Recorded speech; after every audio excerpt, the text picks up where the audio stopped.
பிரியமானவர்களே, இன்று நாம் தேவனுடைய பண்புகளில் பிரதானமான பண்பான தேவனின் சுயசார்பு என்பதை குறித்த அடிப்படை சத்தியங்களை சிந்திக்கலாம்.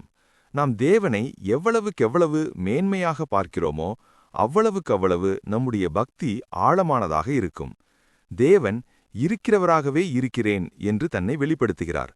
அதாவது, நம்முடைய தேவன் எவரிடமிருந்தும் எதையும் பெற்றுக்கொள்ளாதவர், அவர் தமைக்குள்ளேயே ஜீவனுடையவர் என்பதாகும். அப்போஸ்தலனாகிய பவுல் அத்தேனை பட்டணத்தில் பேசும்போது, எல்லாருக்கும் ஜீவனையும் சுவாசத்தையும் சகலத்தையும் கொடுக்கிற அவர் தமக்கு ஏதேனும் குறைவுள்ளவன் போல மனுஷர் கைகளால் பணிவிடை கொள்ளுகிறதில்லை என்று தேவனுடைய தன்னிறைவை வலியுறுத்துகிறார். யோசித்து பாருங்கள், இந்த பிரபஞ்சத்தில் உள்ள அனைத்தும் ஒன்றை ஒன்று சார்ந்திருக்கின்றன. சூரியன் ஒளியை கொடுக்கிறது, பூமி மழையை நம்பியிருக்கிறது, நாம் சுவாசிக்க காற்றை நம்பியிருக்கிறோம். ஆனால் நம்முடைய தேவன் அப்படிப்பட்டவர் அல்ல.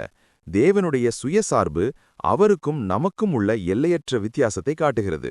நாம் ஒவ்வொரு நொடியும் ஆக்சிஜனுக்கும் உணவுக்கும் பாதுகாப்பிற்கும் அவரை சார்ந்திருக்கிறோம். ஆனால் அவர் எதற்கும் கட்டுப்படாதவர். தேவன் சுயசார்புள்ளவர் என்பதால் அவருடைய தீர்மானங்களை மாற்றவோ அல்லது தடுக்கவோ யாராலும் முடியாது. அவர் மனிதர்களை சார்ந்து தன் திட்டங்களை வகுப்பதில்லை. நாம் ஒரு நிமிடம் மூச்சு விடுவதற்கும் அவரை சார்ந்திருக்கிறோம். அவர் நம்மை ஒரு நொடி மறந்தாலும் நாம் தூசியாவோம். தேவன் எவ்வளவு பெரியவர் என்பதை இன்று உணருங்கள். அவர் எதற்கும் கட்டுப்படாதவர், எவராலும் அசைக்க முடியாதவர். அந்த சுயசார்புள்ள தேவனே உங்களை நேசிக்கிறார் என்பதுதான் இந்த உலகத்தின் மாபெரும் அதிசயம். தேவன் முழுமையான தன்னிறைவு கொண்டவர். நாம் ஆராதிப்பதால் அவருக்கு புதிதாக எந்த மகிமையும் வந்துவிடப் போவதில்லை.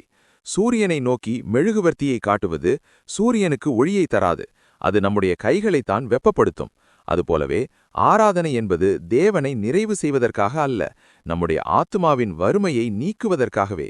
நாம் ஆராதிக்கும்போது, ஆண்டவரே, நான் உமக்கு தேவை என்பதற்காக அல்ல, நீர் எனக்கு தேவை என்பதற்காக உம்மை தேடுகிறேன் என்ற தாழ்மையுடன் வருவோம்.